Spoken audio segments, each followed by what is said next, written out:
નમસ્કાર વિદ્યાર્થી મિત્રો, ધોરણ 11 સાયન્સ કેમિસ્ટ્રી ભાગ 2 માં આપણે શીખી રહ્યા છીએ રેડોક્સ પ્રક્રિયાઓ. અને એ રેડોક્સ પ્રક્રિયામાં આપણે લાસ્ટ વિડિયો લેક્ચરમાં ઓક્સિડેશન અને રિડક્શન ને સંદર્ભે કેટલીક વ્યાખ્યાઓ અને કેટલાક ઉદાહરણો જોયા. ફરી પાછા આપણે એ વ્યાખ્યાઓ અને ઉદાહરણો રિવિઝન કરીએ અને નવા કેટલાક ઉદાહરણો અને નવી કેટલીક વ્યાખ્યાઓ સાથે આજે આપણે ફરી પાછો કેટલો ખ્યાલ મેળવીએ રેડોક્સ પ્રક્રિયા એટલે શું. તો અગાઉ તમને જણાવ્યું હતું એ મુજબ કે રેડોક્સ શબ્દ એ રિડક્શન અને ઓક્સિડેશનના ઇંગ્લિશ અક્ષરોને ભેગા કરી અને બનેલો છે. રિડક્શનના સ્પેલિંગ પરથી રેડ લીધેલો છે અને ઓક્સિડેશનના સ્પેલિંગ પરથી ઓક્સ લીધેલો છે. તો ઓક્સિડેશન કોને કહેવામાં આવ્યું?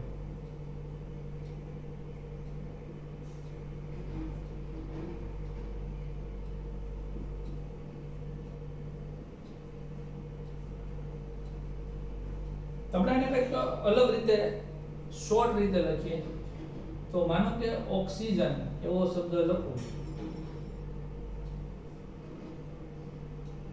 તો ઓક્સિજનનો ઉમેરો કરવો એટલે ઓક્સિડેશન, જ્યારે ઓક્સિજનને દૂર કરવું એટલે રિડક્શન. ત્યાર પછી હાઇડ્રોજન, તો હાઇડ્રોજનનું દૂર થવું એ ઓક્સિડેશનની ઘટના છે, જ્યારે હાઇડ્રોજનનો ઉમેરો થવો એ રિડક્શનની ઘટના છે. ઇન શોર્ટ બંને એકી સાથે થતી પ્રક્રિયા છે, પરંતુ બંને જુદી જુદી પ્રક્રિયા છે. ત્યાર પછી ઓક્સિજન કે જે વિદ્યુત ઋણ છે, તો એ ઓક્સિજન જેવા વિદ્યુત ઋણ તત્વો નો ઉમેરો થવો એ ઘટનાને ઓક્સિડેશન કહેવામાં આવી, જ્યારે વિદ્યુત ઋણમય તત્વોનું દૂર થવું એ ઘટનાને રિડક્શન કહેવામાં આવી.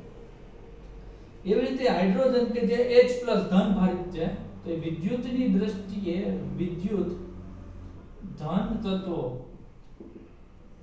જે રીતે હાઇડ્રોજનનું દૂર થવું એને ઓક્સિડેશન કહીએ છીએ, કે વિદ્યુત ધન તત્વોનું દૂર થવું એને ઓક્સિડેશન કહેવાય, અને વિદ્યુત ધન તત્વોનો ઉમેરો થવો એને રિડક્શન કહેવાય. ઇન શોર્ટ આપણે કોઈ વ્યાખ્યાયિત કરીએ ઓક્સિડેશન અને રિડક્શનને, તો ઓક્સિડેશનની વ્યાખ્યા ઓક્સિજન અને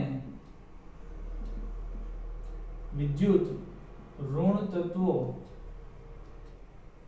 નો ઉમેરો થવો અથવા હાઇડ્રોજન જેવા બીજા વિદ્યુત ધન તત્વોનું દૂર થવું, આ ઘટના એટલે ઓક્સિડેશન થઈ. એટલે વ્યાખ્યા રિડક્શનની કરીએ, રિડક્શન એટલે રેડની કરીને ઉપર એન કરીશ રિડક્શન, તો વિપરીત વ્યાખ્યા લખીએ કે હાઇડ્રોજન અને H+ એટલે કે તેની જેવા વિદ્યુત ધન તત્વોનો ઉમેરો થવો અથવા ઓક્સિજન અને ઓક્સિજન ઋણભારિત બને છે O-2, એની જેવા વિદ્યુત ઋણ તત્વોનું દૂર થવું, આ ઘટનાને રિડક્શન કહેવામાં આવે છે. કોઈ પણ સંજોગોમાં આ વ્યાખ્યાઓ યાદ રાખી લેવી જરૂરી છે, કારણ કે આ વ્યાખ્યાને આધારે જ આપણે એના ઉદાહરણો અથવા તો તમને એકાદું સમીકરણ આપવામાં આવશે અને એ સમીકરણ ઓળખવાનું થાય. તો અહીંયા હાઇડ્રોજન ઓક્સિજન દૂર થાય છે, અહીંયા એટલે જ ઉમેરાય છે ને કે ઓક્સિજન દૂર થાય તો જાય છે ક્યાંક તો ઉમેરાય છે ને, એટલે બંને એક સાથે જ્યાં રિડક્શન થતું ત્યાં જ ઓક્સિડેશન થતું. એટલે હાઇડ્રોજન અહીંથી દૂર થાય છે, તો જેમાંથી હાઇડ્રોજન દૂર થાય છે એનું ઓક્સિડેશન પણ ક્યાંક તો ઉમેરાતો હોય છે ને. હું એમ કહું છું કે મેં પૈસા આપ્યા તો કોકને તો આપ્યા છે ને, તો અહીંયા હાઇડ્રોજનનો ઉમેરો થાય છે, વિદ્યુત ઋણ તત્વો ઉમેરાય છે કારણ કે અહીંથી દૂર થાય છે. તો ઓક્સિડેશન અને રિડક્શન બંને સાથે થતી પ્રક્રિયા છે. યાદ રાખજો, જ્યાં જ્યાં ઓક્સિડેશન ત્યાં ત્યાં રિડક્શન. ઓક્સિડેશન અને રિડક્શન એકી સાથે થતી પ્રક્રિયા છે. ખાલી ઓક્સિડેશન નહીં થાય, ખાલી રિડક્શન નહીં થાય, બંને એકી સાથે જ થશે. આપણે એક્ઝામ્પલ જોવું ત્યાં આ બધા એક્ઝામ્પલ આવી જાય. બરોબર, દાખલા તરીકે આપણે કેટલાક એક્ઝામ્પલ આપ્યા છે ટેક્સ્ટ બુક ના, એ જોઈએ. અહીંયા આ એક્ઝામ્પલ આપ્યા છે પેજ નંબર 256 ઉપર, એ જ જોઈએ. માનો કે HgO મર્ક્યુરિક ઓક્સાઇડ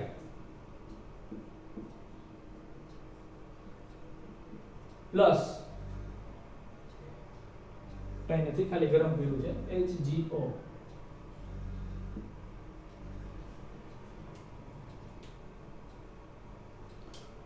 તો ત્યાંથી ગરમીના કારણે ઓક્સિજન વાયુ દૂર થાય છે. બે ઓક્સિજન છે અહીંયા બે કરીએ તો અહીંયા મર્ક્યુરિક ઓક્સાઇડ માંથી ઓક્સિજન નું દૂર થવું. તો મર્ક્યુરિક ઓક્સાઇડ માંથી ઓક્સિજન નું દૂર થવું છે.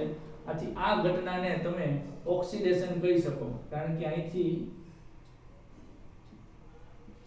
ઓક્સિજન દૂર થાય છે. તો મર્ક્યુરિક ઓક્સાઇડ નું ઓક્સિજન દૂર થવાથી ઓક્સિડેશન થયું છે એમ કહી શકો. પરંતુ સાથે સાથે ઓક્સિજનના સંદર્ભમાં વિચાર કરો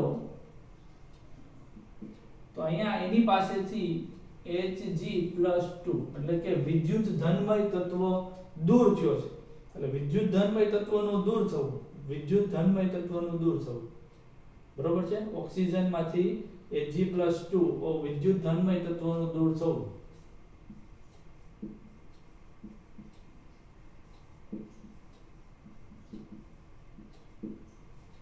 તો ઇન શોર્ટ આ પ્રક્રિયા એ માત્ર ઓક્સિડેશનની પ્રક્રિયા છે. હવે આ ઓક્સિજન જઈને જ્યાં ઉમેરાનો હોય છે એનું ઓક્સિજન જઈને જ્યાં ઓક્સિજન દૂર થાય છે ને, ઓક્સિજનનું દૂર થવું,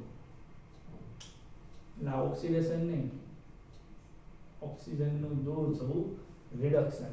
HgO માંથી ઓક્સિજન દૂર થયો એટલે HgO નું રિડક્શન થયું, પણ ઓક્સિજનનું શું થયું છે? ઓક્સિડેશન. કેમ કે ઓક્સિજન Hg+2 જેવા વિદ્યુત અહીંયા આ બે ઘટના થાય છે. ઓક્સિજનનું દૂર થવું એટલે રિડક્શન, અને વિદ્યુત ધનમય તત્વનો ઉમેરો નહીં, વિદ્યુત ધનમય તત્વ દૂર થવું એટલે ઓક્સિડેશન. Hg+2 વિદ્યુત ધન.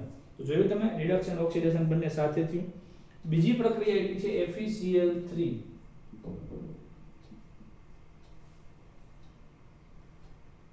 H2. FeCl3 માં 3 ક્લોરીન છે એટલે આને આપણે ફેરિક ક્લોરાઇડ કહેવાનું છે. ઓક્સિડેશન આંક આપણે સમજીએ પછી ફેરિક શા માટે કઈ એ પણ સમજાવશું. તેમાંથી ક્લોરીન ઓછો થાય છે, FeCl2 બને છે, અને એક ક્લોરીન આમાંના એક હાઇડ્રોજન આરે જોડાય છે. કારણ કે અહીંયા બે હાઇડ્રોજન છે એટલે મારે આમાંથી બે ક્લોરીન દૂર કરવા પડે, એટલે બે FeCl3 માંથી FeCl2 બને, એક ને એક બે ક્લોરીન છૂટા પડે. એક FeCl3 માંથી એક FeCl2 એક ક્લોરીન છૂટો પડ્યો હાઇડ્રોજન સાથે HCl, બીજો હજી હાઇડ્રોજન છે. બીજા FeCl3 માંથી બીજો એક ક્લોરીન છૂટો પડ્યો, બીજો FeCl2 બન્યો, અને બીજા હાઇડ્રોજન આરે જોડાણ. ચાલો અહીંયા ઓક્સિડેશન રિડક્શન ની ચર્ચા કરીએ. તો FeCl3 માંથી FeCl2 બન્યો એટલે અહીંયા Cl- એટલે વિદ્યુત ઋણ તત્વ દૂર થયો. Cl- કે જે વિદ્યુત ઋણ તત્વ છે એ વિદ્યુત ઋણ તત્વનું દૂર થવું. તો વિદ્યુતમય ઋણ તત્વનું દૂર થવું, વિદ્યુત ઋણ તત્વ Cl- નું દૂર થવું એટલે આ ઘટના રિડક્શનની ઘટના છે. વ્યાખ્યા પાકી હોય, વ્યાખ્યા સરળતાથી યાદ હોય તો તમે આ બધા સવાલોના જવાબ સરળતાથી મેળવી શકો. અથવા તો અહીંયા હાઇડ્રોજનમાં Cl- નું ઉમેરાવું છે એટલે Cl- વિદ્યુત ઋણ તત્વનો ઉમેરો. ઓક્સિજન છે એ વિદ્યુત ઋણ છે, O- 2 બનાવે, તો વિદ્યુત ઋણ તત્વનો ઉમેરો, તો આ ઘટના કઈ થાય? ઓક્સિડેશન. તો અહીંયા બંને સાથે જ થાય છે, એકનું ઓક્સિડેશન થાય છે, એકનું રિડક્શન. તો ચાર પૈકી કોઈ પણ વ્યાખ્યાનો ઉપયોગ કરી અને આપણે જવાબ આપવો પડે એવી પરિસ્થિતિ છે. ત્યાર પછી આપ્યું છે ના, આને આપણે ફેરસ ક્લોરાઇડ કહીશું. FeCl2 ને કહીશું ફેરસ ક્લોરાઇડ. બહુ અતિ સહેલું છે. ત્રીજી પ્રક્રિયા કે છે CH2 double bond CH2 ethene,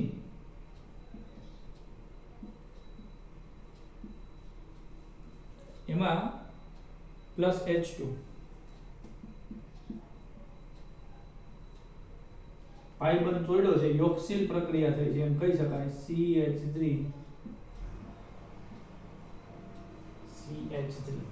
તો અહીંયા પાઈ બંધ તૂટી અને હાઇડ્રોજનનો ઉમેરો છે. પાઈ બંધ તૂટીને હાઇડ્રોજનનો ઉમેરો, આ પ્રક્રિયામાં ઇથિનમાં હાઇડ્રોજનનો ઉમેરો, એટલે આ પ્રક્રિયાને તમે કહી શકો રિડક્શન પ્રક્રિયા. હાઇડ્રોજનનો ઉમેરો થવાની પ્રક્રિયા એટલે રિડક્શન. ત્યાર પછી ચોથા નંબરે આપ્યું છે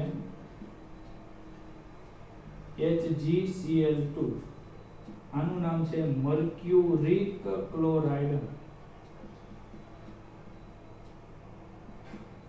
પ્લસ SnCl2 સ્ટેનસ ક્લોરાઇડ.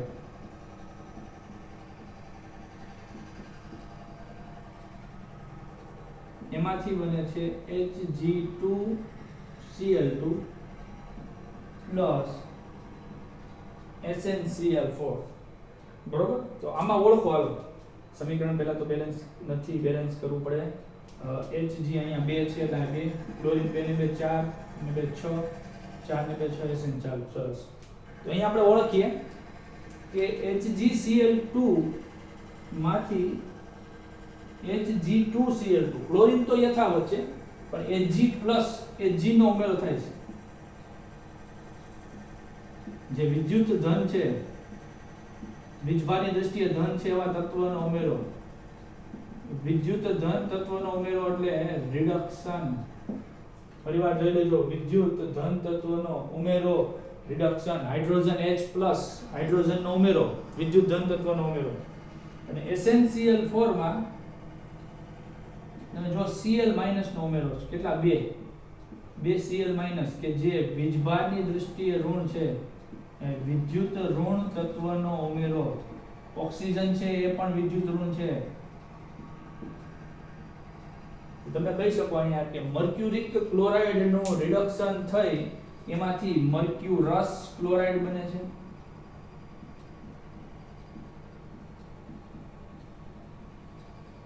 અને સ્ટેનસ ક્લોરાઇડ નો ઓક્સિડેશન થઈ એમાંથી સ્ટેનિક ક્લોરાઇડ બને છે.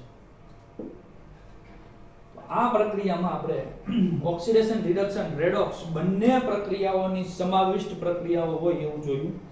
કોયડો 8.1 કંઈક આપણને એવા જ સવાલો પૂછે છે.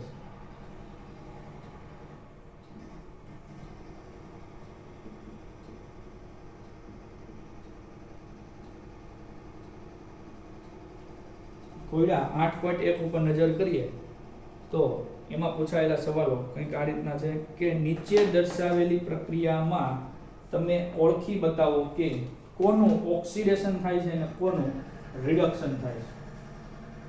પહેલી પ્રક્રિયા H2S, G એટલે એના ગેસિયસ ફોર્મ, Cl2, G એટલે એના gaseous form, 2 mall of HCl બને છે અને સલ્ફર બને છે. અહીંયા ઓળખવાનો પ્રયત્ન કરો કે H2S માં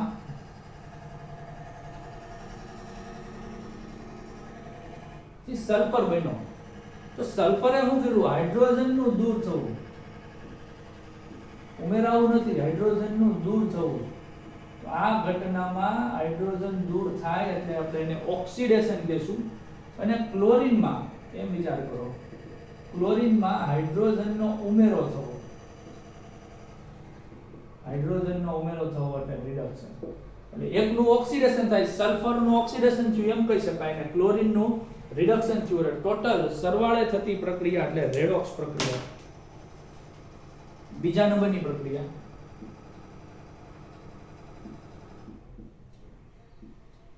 Fe3O4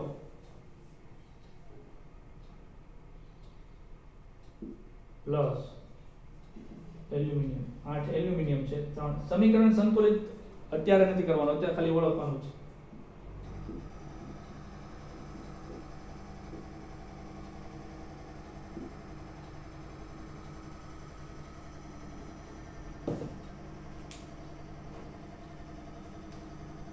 Fe3O4 નું ફેરસોફેરિક ઓક્સાઇડ એવું નામ છે.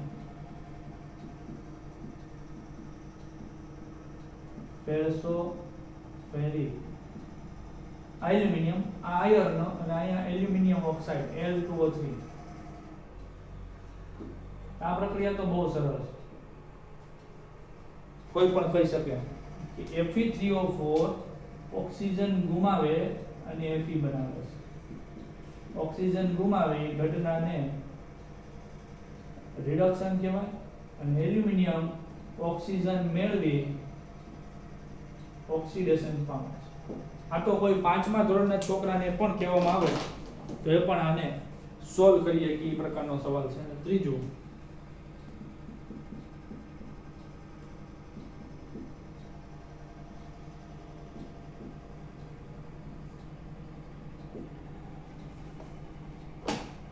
ત્રીજી પ્રક્રિયામાં બે હાઇડ્રોજન બે કરી, સોડિયમ 2.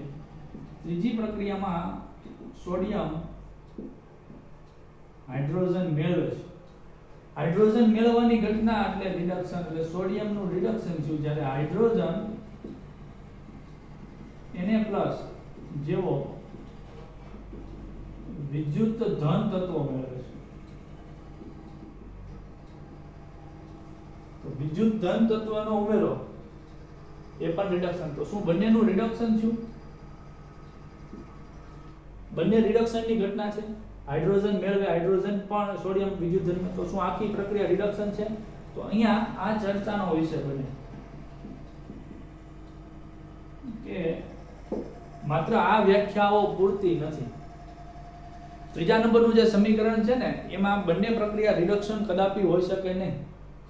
તો અહીંયા ચર્ચાનો વિષય બન્યો કે કેમ ભાઈ આવું થયું? બંને પ્રક્રિયા, એક રિડક્શન તો એક ઓક્સિડેશન હોવાની જ છે. તો એના આધારે નવી વ્યાખ્યાઓને સમાવિષ્ટ કરવી પડે, અને નવી વ્યાખ્યાને સમાવિષ્ટ અહીંયા સ્પષ્ટતા લખી જ છે અહીંયા કે અહીં પ્રક્રિયા 3 ને અહીં પસંદ કરવામાં આવતી નથી આ જૂની વ્યાખ્યા માટે. એની માટે નવી વ્યાખ્યાઓ ઇલેક્ટ્રોન વિનિમય પ્રક્રિયાના સ્વરૂપમાં નવી વ્યાખ્યાઓને આપણે સમજવી પડે. તો હવે આપણે નવી અને આધુનિક વ્યાખ્યાઓને આધારે બંને પ્રક્રિયાઓ સમજીએ. તો મુદ્દો નંબર 8.2 ઇલેક્ટ્રોન વિનિમય પ્રક્રિયાના સ્વરૂપમાં રેડોક્સ પ્રક્રિયા.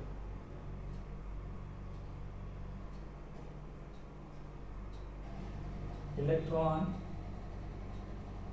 વિનિમય પ્રક્રિયાના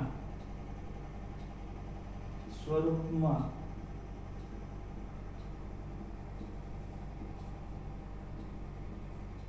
રેડોક્સ પ્રક્રિયા સમજાવો. હવે આ સમજવા માટે હું તમને શોર્ટ કી આપી દઈશ. શોર્ટ કી 12મું ભણી લ્યો, કેમિસ્ટ્રી ભણો ત્યાં લગી કામ લાગશે. મેરી મુઓ, મેરી મુઓ, મેરી મુઓ આવું બોલ્યા કરો. મે એટલે મેળવે, ઇલેક્ટ્રોન મેળવે એ ઘટનાને રિડક્શન. જે ઇલેક્ટ્રોન મેળવે છે બધાનું રિડક્શન શું છે એમ કહી શકાય. ઇલેક્ટ્રોન મેળવે તો ઋણ આયન બને, વિદ્યુત ઋણ બને. મુ એટલે મુક્ત કરે, ઓક્સિડેશન. મુક્ત કરે ઓક્સિડેશન, મુક્ત કરે ઓક્સિડેશન. તો જે ઇલેક્ટ્રોન મુક્ત કરે છે, પોતાનો ઇલેક્ટ્રોન ગુમાવી દે છે, ધન આયન બનાવે છે, વિદ્યુત ધન બને છે, એનું ઓક્સિડેશન શું છે એમ કહી શકાય. તો એ સંદર્ભમાં ઓક્સિડેશનની વ્યાખ્યા શું થઈ?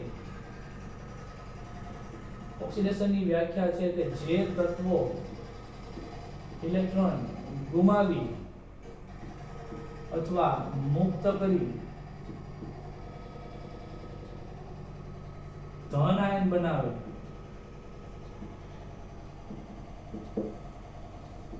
તેનું ઓક્સિડેશન શું છે એમ કહી શકાય. હવે માનો કે મારી પાસે ઇલેક્ટ્રોન છે, મેં ગુમાવ્યો અને મેં ધન આયન બનાવ્યું. તો મેં ગુમાવેલો ઇલેક્ટ્રોન કોકે તો મેળવો હોય છે કે નહીં? મેં ગુમાવેલો ઇલેક્ટ્રોન કોકે મેળવો હોય છે કે જેને મેળવો એનું શું થયું હોય? રિડક્શન થયું હોય. તો રિડક્શનની વ્યાખ્યા શું થઈ? જે તત્વો ઇલેક્ટ્રોન મેળવી અથવા તો સ્વીકારી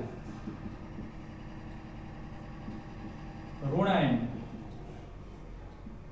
બને, અથવા તો જે ધન આયન હોય એ ઇલેક્ટ્રોન મેળવે તો તટસ્થ બને. ઋણાયન અથવા તો તટસ્થ બને. અહીંયા પણ લખાય ધન આયન, તો જેની પાસે ઇલેક્ટ્રોન છે એ ગુમાવી દે તો એ તટસ્થ બની જાય, ધન આયન અથવા તો તટસ્થ બને. તેનું રિડક્શન શું કહેવાય? આ વ્યાખ્યાઓ બાકી ન થાય, ગોખણ પટ્ટીથી ન પણ શોર્ટકટ કી મે રીમૂવો, જે ઇલેક્ટ્રોન મેળવે એનું રિડક્શન થયું છે અને જે ઇલેક્ટ્રોન મુક્ત કરે એનું ઓક્સિડેશન થયું છે. હવે એક નવી સમજ કે માનો કે કોઈ તત્વએ ઇલેક્ટ્રોન ગુમાવ્યો એટલે એનું ઓક્સિડેશન થયું, એને મુક્ત કર્યો, એનું પોતાનું ઓક્સિડેશન થયું. માનો કે મેં આ ઇલેક્ટ્રોન મુક્ત કર્યો, માનો કે મુક્ત કર્યો, તો સામે કોઈ કેચ કર્યો કે નહીં, મેં મુક્ત કર્યો એટલે મારું ઓક્સિડેશન, પણ એને મેળવો જે મેળવે છે મેરી એનું રિડક્શન થયું. એટલે ઓક્સિડેશન જેનું થતું હોય ને એને કોકનું રિડક્શન કર્યું કહેવાય, એટલે એને કહેવાય રિડક્શન કરતા. ઇન શોર્ટ જેનું ઓક્સિડેશન થાય છે એ કોકનું રિડક્શન કરે છે. અથવા જે તત્વો ઇલેક્ટ્રોન મેળવે છે, તો માનો કે મેં ઇલેક્ટ્રોન મેળવ્યો, મેં મેળવો, આ મેળવ્યો ઇલેક્ટ્રોન, તો મારું રિડક્શન થયું, પણ મેં કોક પાસેથી તો મેળવો કે નહીં, જેની પાસેથી મેળવો એને મુક્ત કર્યો, તો એનું મેં ઓક્સિડેશન કર્યું. ઇન શોર્ટ જેનું રિડક્શન થાય છે એ કોઈકનું ઓક્સિડેશન કરે છે, એ ઓક્સિડેશન કરતા છે. સમજાય છે? ઓક્સિડેશન કરતા કોને કહેવાય? કે જેનું રિડક્શન થતું હોય એ. અને રિડક્શન કરતા કોને કહેવાય? કે જેનું ઓક્સિડેશન, એમાં વિરુદ્ધ બોલવાનું. રિડક્શન થતું હોય એ ઓક્સિડેશન કરતા, ઓક્સિડેશન થતું હોય એ રિડક્શન કરતા, વિરુદ્ધ બોલવાનું છે. તો એના કેટલાક ઉદાહરણ જોઈએ, દાખલા જોઈએ. ફોર એક્ઝામ્પલ,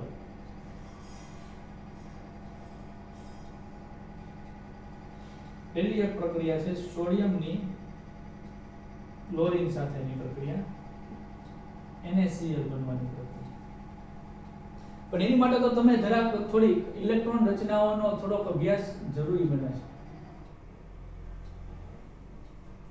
નાના હતા ત્યારે આપણે જે ઇલેક્ટ્રોન રચના લખતા હતા એ જ આપણે જોઈએ. Hydrogen, helium, lithium, beryllium, boron, carbon, nitrogen, oxygen, fluorine, neon. Hydrogen પરમાણુ ક્રમાંક 1, હિલિયમ પરમાણુ ક્રમાંક 2, lithium 3, beryllium 4, boron 5, carbon 6, nitrogen 7, oxygen 8, fluorine 9 અને નિયોન 10. એમાં અહીંયા હિલિયમ અને નિયોન બે નિષ્ક્રિય વાયુનો સમાવેશ થઈ જાય છે, કેમ કે એનું અષ્ટક પૂર્ણ છે. હિલિયમ અપવાદ છે, બાકી આની ઇલેક્ટ્રોન રચના લખો તો એની પાસે એક જ ઇલેક્ટ્રોન છે. નાનપણમાં ઇલેક્ટ્રોન રચના લખતા, આની ઇલેક્ટ્રોન રચના લખો તો 2 ને 1, 2 8 18 18 32 લખતા હતા ને. આની ઇલેક્ટ્રોન રચના લખો તો 2 ને 2 4, આની ઇલેક્ટ્રોન રચના લખો તો 2 ને 3 5, 2 ને 4 6, આની ઇલેક્ટ્રોન રચના લખો તો 2 5, આની ઇલેક્ટ્રોન રચના લખો તો 2 6, આની ઇલેક્ટ્રોન રચના લખો તો 2 7 અને આની ઇલેક્ટ્રોન રચના લખો તો 2 8. આનું અષ્ટક પૂર્ણ. દરેકને અષ્ટક પૂર્ણ કરવું છે એટલે કંઈક ને કંઈક પ્રયત્ન કરે. તો આ શું કરે? 8 ઇલેક્ટ્રોન કરવા માટે 7 ઇલેક્ટ્રોન મેળવે કે એક ગુમાવે? આ એક ગુમાવી દે.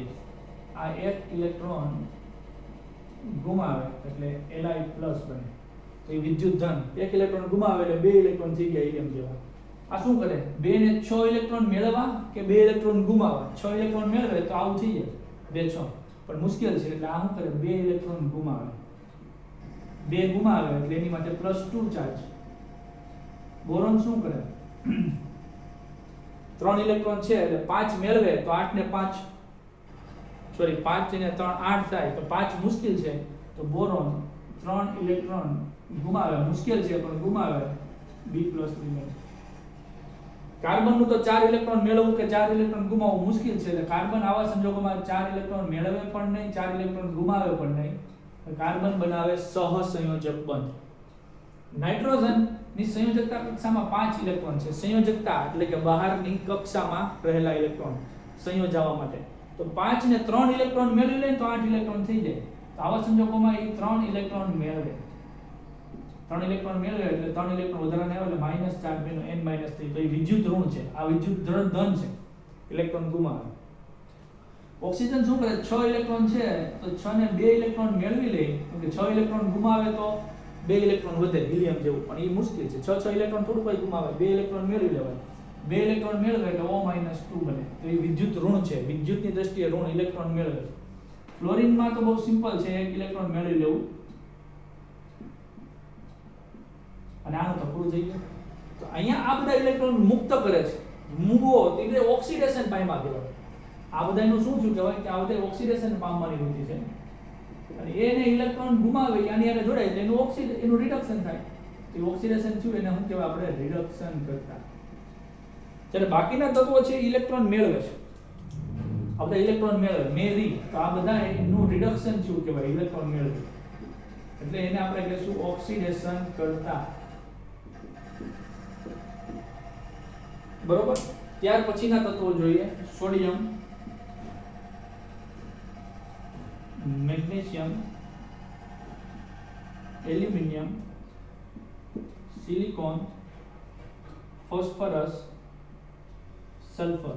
Sodium 11, magnesium 12, aluminium 13, silicon 14, phosphorus 15, sulphur 16, chlorine 17, પછી આર્ગોન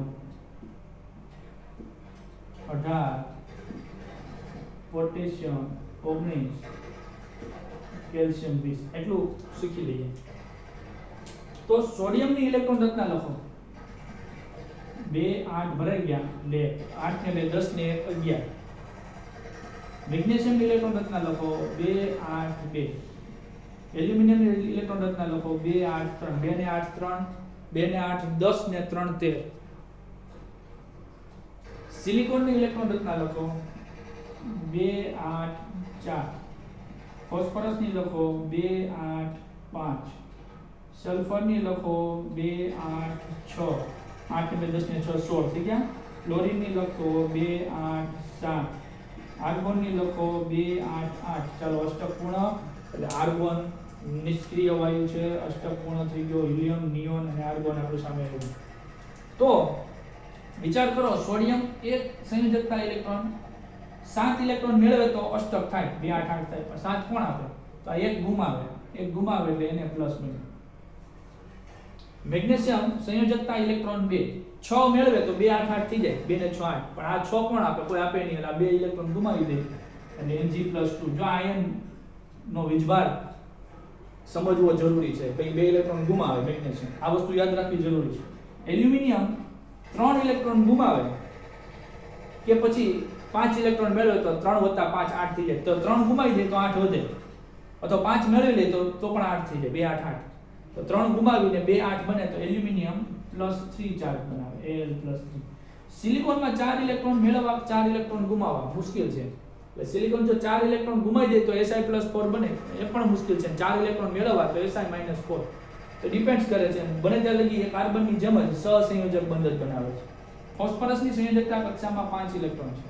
તો 5 ને 3 8 થાય તો એ 3 ઇલેક્ટ્રોન મેળવી P-3 બને અને ઇલેક્ટ્રોન મેળવે છે તે એનું રિડક્શન છું ગણાય. સલ્ફરની સંયોજકતા ઇલેક્ટ્રોન 6, 2 ઇલેક્ટ્રોન મેળવી લે તો 2 8 8 થઈ જાય, તો સલ્ફર પણ -2 બનાવે. ક્લોરીન 2 8 7, 7 ઇલેક્ટ્રોન છે, 1 ઇલેક્ટ્રોન મેળવી અને ક્લોરીન -1 બને. બરોબર. પછી આર્ગોન આવી ગયું. પોટેશિયમની ઇલેક્ટ્રોન રચના લખીએ આપણે. પોટેશિયમની ઇલેક્ટ્રોન રચનામાં 2 8 8 1. 2 ને 8 10 ને 8 18 ને 19. તો 1 ઇલેક્ટ્રોન ગુમાવવાની વૃત્તિ હોય તો એ K+ બનાવે અને ઇલેક્ટ્રોન રચના 2 8 8 અષ્ટક પૂર્ણ. કેલ્શિયમમાં પણ એવું 2 8 8 2. 2 ને 8 10 ને 8 18 ને 20. તો 2 ઇલેક્ટ્રોન ગુમાવી દે તો આવું થઈ જાય કે પછી 6 ઇલેક્ટ્રોન મેળવવા 2 ને 6 8. તો એ 2 ઇલેક્ટ્રોન ગુમાવે તો કેલ્શિયમ +2 આયન. તો કોણ કેવો ધન આયન બનાવે છે અને શા માટે બનાવે છે એનું આપણે કારણો સહિત જોયું. તો એનો ઉપયોગ કરીએ અને અહીંયા આપેલા સોડિયમ અને ક્લોરીનની આખી પ્રક્રિયાને પહેલા તો અર્ધ પ્રક્રિયાઓમાં રૂપાંતરિત કરીએ. તો અહીંયા શું થાય કે સોડિયમ પોતાની સ્થાયીતા પ્રાપ્ત કરવા માટે એટલે કે 2 8 1 ઇલેક્ટ્રોન રચનામાંથી 7 ઇલેક્ટ્રોન મેળવવા મુશ્કેલ છે એટલે સોડિયમ આયન બનાવે +1. 1 ઇલેક્ટ્રોન ગુમાવે એટલે ઇલેક્ટ્રોન રચના 2 8 થઈ જાય નિયોન જેવી અને 1 ઇલેક્ટ્રોન મુક્ત કર્યો. તો આ ઘટનામાં સોડિયમ ઇલેક્ટ્રોન મુક્ત કરે છે MuO, એટલે સોડિયમનું ઓક્સિડેશન થાય છે અને એને મુક્ત કરેલો ઇલેક્ટ્રોન ક્લોરીન મેળવે છે. Cl2 છે ને આખું Cl2 લખવું પડે એટલે 1/2 કિલો એટલે 2 કેન્સલ. કેમ કે 1/2 છે અડધું એટલે તો એક જ ક્લોરીન વધે અને એ ઇલેક્ટ્રોન મેળવે એટલે ક્લોરીનની ઇલેક્ટ્રોન રચના છે 2 8 7 17 પરમાણુ એક જ ક્લોરીન છે, બે ક્લોરીન નથી, એક જ ક્લોરીન છે કે અહીંયા બે છે પણ બાય 2 બને એટલે બે બે કેન્સલ થઈ જાય અને એને ઇલેક્ટ્રોન મેળવો એટલે -4 થઈ ગયો, આયન બની ગયો, એક ઇલેક્ટ્રોન મેળવો 2 8 7 ની બદલે 8 2 8 7 એક ઇલેક્ટ્રોન મેળવો એટલે 2 8 8 તો મેળવું એટલે રિડક્શન, તો ક્લોરીન નું રિડક્શન થયું.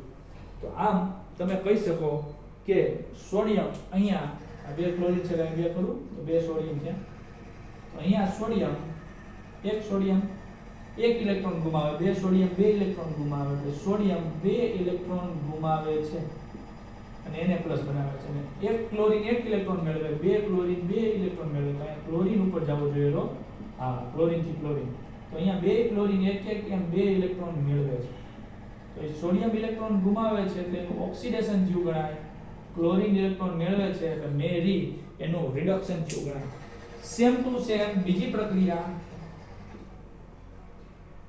સોડિયમ ધન છે સોલિડ, ઓક્સિજન વાયુ છે. તો આ પ્રક્રિયામાં અર્ધ પ્રક્રિયા લખીએ, આવી જ અર્ધ પ્રક્રિયા કે સોડિયમ પોતાના નિયમ મુજબ 2 8 1 પરમાણુ ક્રમાંક 11 એટલે એક ઇલેક્ટ્રોન ગુમાવી સોડિયમ 2 8 એક ઇલેક્ટ્રોન ગુમાવી દીધો એટલે સોડિયમ નું થયું ઓક્સિડેશન અને O2 છે ઓક્સિજન, આપણે એક ઓક્સિજન કરવો હોય તો શું કરશું, વનાપ બે બે કેન્સલ, તો ઓક્સિજન ની ઇલેક્ટ્રોન રચના કેવી છે, પરમાણુ ક્રમાંક 8 છે એટલે 2 6 જવાય લખ્યું છે, એને બે ઇલેક્ટ્રોન ની આવશ્યકતા છે, તો ઓક્સિજન એક ઓક્સિજન પણ બે ઇલેક્ટ્રોન મેળવી અને O-2 બનાવે તો એની ઇલેક્ટ્રોન રચના 2 8 થઈ જાય, 2 8 એટલે નિયોન જેવી અષ્ટક પૂર્ણ થઈ જાય, તો ઓક્સિજન રિડક્શન અનુકૂળ. તો અહીંયા તમારે કેટલા સોડિયમ ની આવશ્યકતા છે, બે ઇલેક્ટ્રોન માટે બે સોડિયમ ની આવશ્યકતા છે, તો બે ઇલેક્ટ્રોન ગુમાવે અને ઓક્સિજન, તો પહેલા તમારે અહીંયા 1/2 કરવું પડશે એટલે એક ઓક્સિજન થઈ ગયો, બે સોડિયમ ને ભેગા મળી બે ઇલેક્ટ્રોન ગુમાવ્યા અને બે Na+ બનાવ્યા એટલે બે Na+ અને એક ઓક્સિજન એટલે બે Na+ એટલે +2 અને ઓક્સિજન નો -2 +2 જોડાય એટલે Na2O બને. અથવા તો આ સમીકરણને તમે 2 વડે ગુણી નાખો, આ સમીકરણને 2 વડે ગુણો, 2 વડે સમીકરણને ગુણતા તો અહીંયા થયું 4, 2 વડે ગુણો એટલે અહીંયા ગુણ્યા 2 2 2 કેન્સલ એટલે O2 અને અહીંયા 2 વડે ગુણો એટલે 2 Na2O, બે ઓક્સિજન સોડિયમ 4 બરોબર. ઇલેક્ટ્રોન ની ફેરફાર આ રીતે થાય કે બે સોડિયમ બે ઇલેક્ટ્રોન મુક્ત કરે છે એટલે સોડિયમ નું ઓક્સિડેશન થયું ગણાય અને એક ઓક્સિજન કેમ કે એક જ છે ને અત્યારે તો બે બે કેન્સલ એટલે ઓક્સિજન બે ઇલેક્ટ્રોન મેળવે છે એટલે એનું રિડક્શન થયું કહેવાય. તો આને તમે ઓક્સિડેશન અર્ધ પ્રક્રિયા કહેશો અને રિડક્શન અર્ધ પ્રક્રિયા, બેયનો સરવાળો કરો એટલે આખી પ્રક્રિયા થાય. હજી એક પ્રક્રિયા આપી છે સલ્ફર વાળી, એ આવી જ પ્રક્રિયા થાય.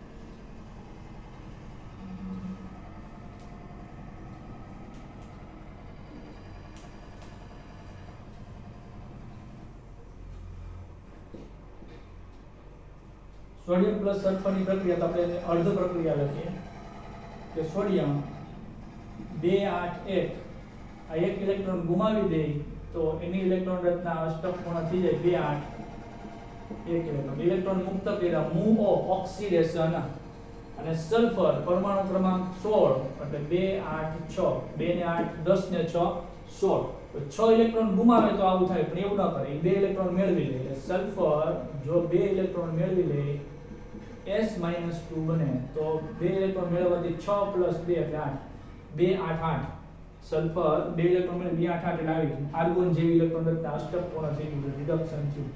તો બે ઇલેક્ટ્રોન મુક્ત કરવા પડે તો બે સોડિયમ લેવાના, એટલે એક સોડિયમ તો એક જ ગુમાવે બરોબર, બે સોડિયમ. હવે આને જોડો, તમે આખી પ્રક્રિયાને જોડો તો બે સોડિયમ સરવાળો કરવાનો વત્તા 1 sulphur give us 2 Na plus અને એક જો આમાં 2 ઇલેક્ટ્રોન આમાં કેન્સલ કેમ કે આ +2 છે ઓલી બાજુ જાય -2 થઈ જાય એટલે એ કેન્સલ થઈ જાય આમાં આ બરાબરની આમાં તો 2 Na પ્લસ એટલે +2 અને 1 સલ્ફર Na2S થઈ ગયું આ સમીકરણ એટલે 2 Na પ્લસ સલ્ફર એટલે Na2S આ જે પ્રક્રિયા થઈ એને રેડોક્સ પ્રક્રિયા કહેશું આખી આને ઓક્સિડેશન અર્ધ પ્રક્રિયા કહેશું અને આને રિડક્શન અર્ધ પ્રક્રિયા કહેશું તો હવે સ્પેસિફાઈ કરીએ કે આ ઘટનામાં સોડિયમ ઇલેક્ટ્રોન મુક્ત કરે છે એટલે સોડિયમનું ઓક્સિડેશન થયું એટલે સોડિયમ ઓક્સિડેશન થયું એટલે એ સલ્ફરનું રિડક્શન કરે છે એટલે એને રિડક્શન કરતા કહેવાય અને આ ઘટનામાં સલ્ફર 2 ઇલેક્ટ્રોન મેળવે છે એટલે મેરી એટલે એનું રિડક્શન થયું એટલે સલ્ફરનું રિડક્શન થયું એટલે સલ્ફરને ઓક્સિડેશન કરતા કહેવાય બરોબર આ ઘટનામાં સોડિયમ ઇલેક્ટ્રોન ગુમાવે ઓક્સિડેશન એટલે આ સોડિયમ છે રિડક્શન કરતા એટલે આપણી બધી જ પ્રક્રિયામાં સોડિયમ છે રિડક્શન કરતા છે અને ક્લોરીન ઇલેક્ટ્રોન મેળવે છે રિડક્શન થયું એટલે ક્લોરીનને આનું ઓક્સિડેશન કર્યું કહેવાય એટલે ઓક્સિડેશન કરતા કહેવાય તો આ રીતે ઓક્સિડેશન કરતા અને રિડક્શન કરતાને ઓળખી અને પ્રક્રિયાને સમજવાની છે કોયડો 8.2 આપ્યો છે કે નીચેની પ્રક્રિયાનું વાજબીપણું જણાવો જે આપણે જ્યાંથી અટકાતા જે આપણે કોયડો 8.1 જોતા હતા એમાં ત્રીજા નંબરની પ્રક્રિયા હતા કે ત્યાં જે લોચો થયો હતો એ હવે સમજાઈ જાય આ ઇલેક્ટ્રોન વિનિમયના આધારે અને એ સમજવાનો પ્રયત્ન કરીએ નીચેની પ્રક્રિયાનું વ્યાજબીપણું આપો કેમ કે પહેલા ગેરવ્યાજબી લાગતી હતી પ્રક્રિયા કોયડો 8.2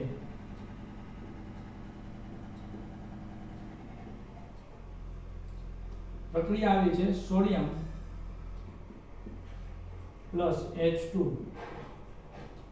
NaH અને જૂની વ્યાખ્યા પ્રમાણે 8.3 માં બંને રિડક્શન પ્રક્રિયા થતી હતી પણ હવે વ્યાખ્યા પ્રમાણે આપણે અર્ધ પ્રક્રિયા જોઈએ તો સોડિયમ ની ઇલેક્ટ્રોન રચના છે પરમાણુ ક્રમાંક 11 જેમાં સોડિયમ ઇલેક્ટ્રોન ગુમાવી એને પ્લસ બનાવે ધન આયન શું કામ આવી તમને સમજાવું કારણ કે સોડિયમ પરમાણુ ક્રમાંક 11 પરમાણુ ક્રમાંક એટલે કેન્દ્રમાં પ્રોટોનની સંખ્યા 11 ફરતા ઇલેક્ટ્રોન પણ 11 જ હોય તો જ વીજભારની દ્રષ્ટિએ સોડિયમ તટસ્થ હોય પણ હવે એ એક ઇલેક્ટ્રોન ગુમાવે છે એટલે ઇલેક્ટ્રોન 11 ની બદલે 10 જ વધ્યા હવે 10 ઇલેક્ટ્રોન એટલે ઋણ વીજભાર 10 અને 11 પ્રોટોન એટલે 10 11 ધન વીજભાર 11 - 10 એટલે +1 બરોબર એટલે +1 ચાર્જ અને હાઇડ્રોજન એક હાઇડ્રોજન કે જેમાં એક જ ઇલેક્ટ્રોન છે એ જો ઇલેક્ટ્રોન મેળવી લે તો H - 1 બને એટલે એના ઇલેક્ટ્રોન થઈ ગયા 2 અને હાઇડ્રોજનના ઇલેક્ટ્રોન 2 થઈ ગયા એટલે હિલિયમ જેવી ઇલેક્ટ્રોન રચના થઈ ગઈ પણ આપણી પાસે 2 હાઇડ્રોજન છે H2 બરોબર તો એને 2 ઇલેક્ટ્રોનની આવશ્યકતા છે તો હાઇડ્રોજનની પાસે જે એક ઇલેક્ટ્રોન છે એક હાઇડ્રોજન પાસે એને બદલે 2 થઈ ગયા એટલે એની હિલિયમ જેવી ઇલેક્ટ્રોન રચના પ્રાપ્ત કરે અને સોડિયમ ઇલેક્ટ્રોન ગુમાવીને નિયોન જેવી ઇલેક્ટ્રોન રચના 2 8 પ્રાપ્ત કરે એટલે અહીં આપણે 2 સોડિયમની જરૂર પડે 2 સોડિયમની એટલે 2 સોડિયમ 2 ને પ્લસ 2 ઇલેક્ટ્રોન મુક્ત કરે સોડિયમ ઇલેક્ટ્રોન મુક્ત કરે છે એટલે એનું ઓક્સિડેશન થયું જ્યારે હાઇડ્રોજન ઇલેક્ટ્રોન મેળવે છે એટલે એનું રિડક્શન થયું તો હવે આપણને વાત સમજાણી કે સોડિયમ ખરેખર 2 સોડિયમ લખવા પડશે 2 NaH બને H2 છે ને હાઇડ્રોજન એટલે 2 સોડિયમ 2 સોડિયમ 2 ઇલેક્ટ્રોન 2 એક ઇલેક્ટ્રોન મેળવે છે હાઇડ્રોજન મેળવે છે એટલે રિડક્શન પણ ઇલેક્ટ્રોન મેળવે નહીં મુક્ત કરે છે 2 ઇલેક્ટ્રોન મુક્ત કરે છે તો અહીંયા ઇલેક્ટ્રોનના સંદર્ભમાં સમજાશે કે સોડિયમ ઇલેક્ટ્રોન મુક્ત કરે છે એને પ્લસ બને છે એટલે એ ઓક્સિડેશન છે નહીં કે હાઇડ્રોજન મેળવે છે એટલે રિડક્શન અને અહીંયા હાઇડ્રોજન ઇલેક્ટ્રોન મેળવે છે નહીં કે એને પ્લસ મેળવે ઇલેક્ટ્રોન મેળવે એટલે એનું રિડક્શન એને પ્લસ મેળવે છે એટલે એનું રિડક્શન છે એવું નથી એટલે હવે ખરા અર્થમાં આ રેડોક્સ પ્રક્રિયા છે સાબિત થાય છે કે આ બે પ્રક્રિયાનો સરવાળો એટલે આને ઓક્સિડેશન અર્ધ પ્રક્રિયા કહેશું અને રિડક્શન અર્ધ પ્રક્રિયા અને રેડોક્સ પ્રક્રિયા તો આવી કેટલીક પ્રક્રિયાઓ સ્વાધ્યાયમાં પણ આપી છે તમને હોમવર્કમાં આપું છું સ્વાધ્યાય પેજ નંબર 272 ઉપર 8.3 નંબરનો સવાલ પેજ નંબર 272 ઉપર 8.3 નંબરનો સવાલ જુઓ ત્યાં કેટલીક પ્રક્રિયા આપી છે કે ભાઈ આ પ્રક્રિયામાં રેડોક્સ પ્રક્રિયા છે એ સાબિત કરો, વ્યાજબીપણું પુરવાર કરો. તે જોવાની છે તમારે. આવતા વિડિયો લેક્ચરમાં હું એના જવાબો આપીશ, પણ ત્યાં સુધી તમારે હોમવર્ક કરવાનું છે. આજે આટલું રાખીએ. ધન્યવાદ. અસ્તુ. આભાર.